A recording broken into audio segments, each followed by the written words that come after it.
Monsieur le Président de la République populaire de Chine, Mesdames et Messieurs les chefs d'État et de gouvernement des pays invités, Monsieur le représentant du secrétaire général de l'ONU, Mesdames et Messieurs, chers jeunes, c'est avec un réel plaisir que je prends la parole à l'occasion de la cérémonie d'ouverture du présent forum portant sur le thème « Promouvoir le développement de la jeunesse, créer un avenir en commun ».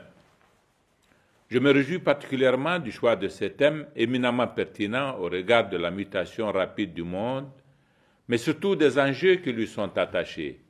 Aussi, voudrais-je remercier la Fédération nationale de la jeunesse de Chine et l'envoyé du secrétaire général de l'ONU pour l'occasion qu'il m'offre de me prononcer sur une question au sujet de laquelle mes convictions et mon engagement sont très profonds.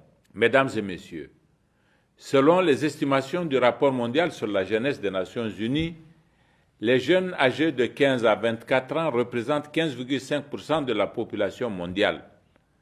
L'Asie et l'Afrique sont les deux continents où se trouve la plus importante population de jeunes. Avec 40% de jeunes de moins de 15 ans, le continent africain et particulièrement l'Afrique subsaharienne connaît une rapide croissance démographique.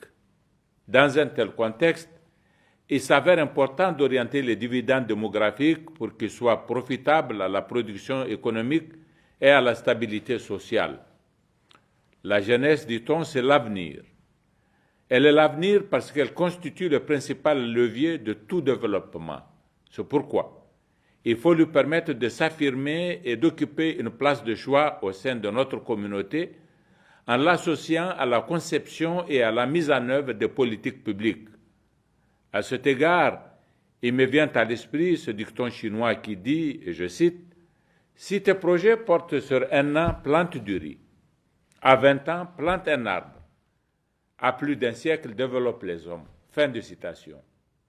En d'autres termes, il faut investir très tôt dans la jeunesse. Le développement et l'insertion des jeunes dans la vie économique doit être une préoccupation de tous les pays du monde. Les jeunes possèdent un fort potentiel, beaucoup d'énergie et d'enthousiasme qu'il convient de promouvoir et de capitaliser. En ce qui concerne mon pays, le Niger, près de 70% de la population est constituée de jeunes de moins de 25 ans.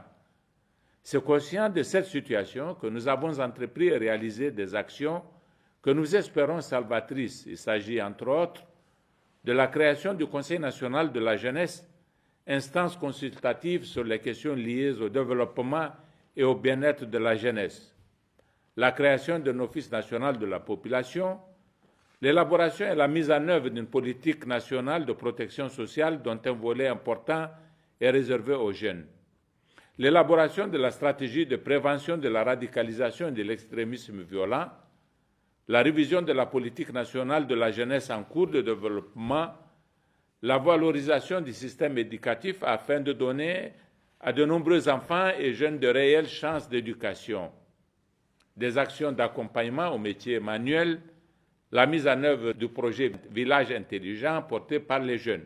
Toutes les actions et programmes que je viens de mentionner visent à promouvoir le développement des jeunes à travers l'éducation, la création d'emplois, l'entrepreneuriat et l'innovation. Le monde appartient à la jeunesse et aucun effort ne doit être ménagé pour faire des jeunes les leaders de demain. À cet effet, l'ensemble des dirigeants du monde doivent être aux côtés des jeunes pour les accompagner dans l'édification d'un monde de paix, de sécurité et de prospérité. Nous devons pour ce faire inculquer à la jeunesse les valeurs éthiques et civiques nécessaires à son épanouissement. Cela ne peut se faire que dans la mesure où nous lui garantissons une éducation de qualité. En réalité, le vrai statut du citoyen s'acquiert par l'éducation. Ainsi, les jeunes garçons comme filles pourront participer à tous les débats de société et contribuer de manière efficace au progrès de l'humanité.